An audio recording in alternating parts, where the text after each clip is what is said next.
का है भाऊजी? अरे का हो देवर बुआ का कहत हुआ? अरे आसो के होली में होली खिलाई कि नहीं हो? अरे नहीं नहीं काहे हो? बिल्कुल ना खिलाई। अरे खेल ना खिलाए भाऊजी, तेल मत लगवावा। सुना सुनावा। बटे फागुनी देवर करेलन झमेल, यही से लगाई ला करुआ तेल।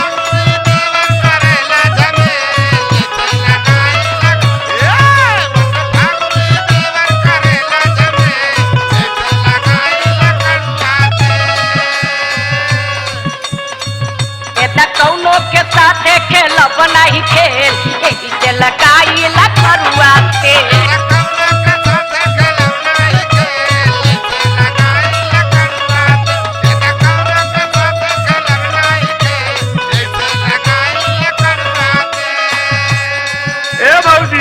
ऐसे मत कहा, देखा होली आ रहे साल भर पर त्योहार बा।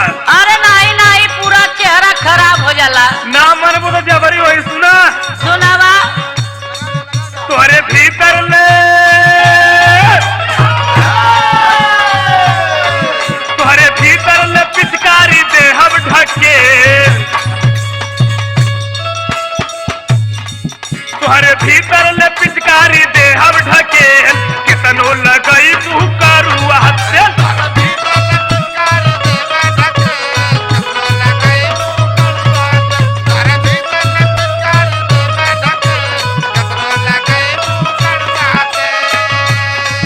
जनी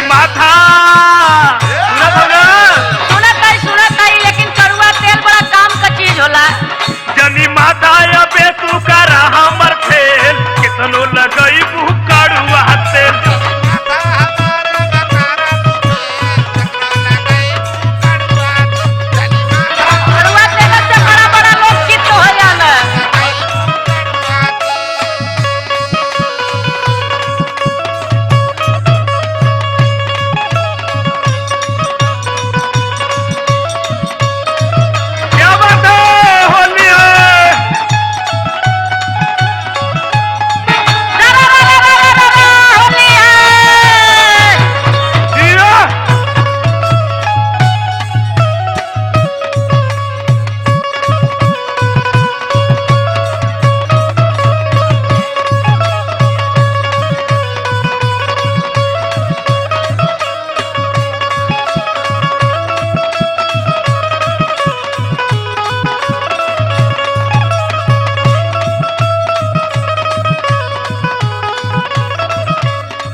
अकेल ना हो भैया, हमके ओकर परेशानी ना बा।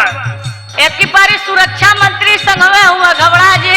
हटवाए दे सुना। सुनावा। उनके हटाई हम कोई के बहाना,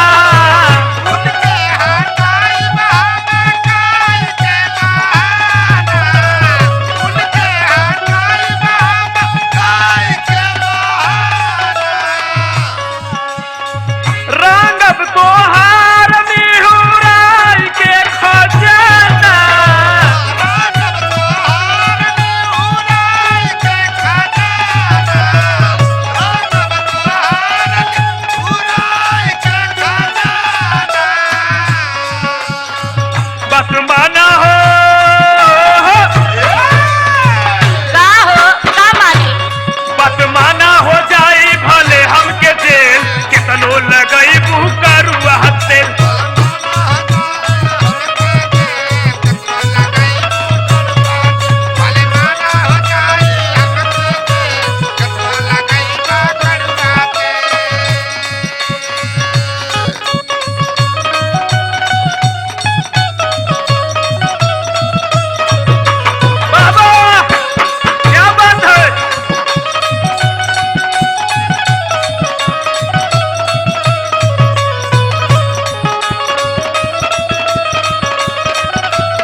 अरे कैसे बोल रही हो?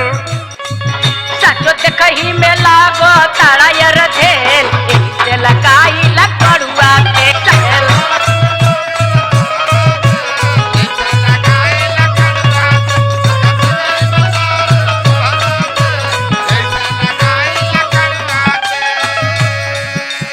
ए भाऊजी का हो जो ना अर्धेल कहत हो ने सुना और धेल ना कही तो का कही तू तो गुड़ गोबड़ा देखात हुआ कहा तो यार धेल मत बोला आई सुना सुनावा होली में छोड़ब ना ओदा का कैले रहलू का कैले रही ए दायर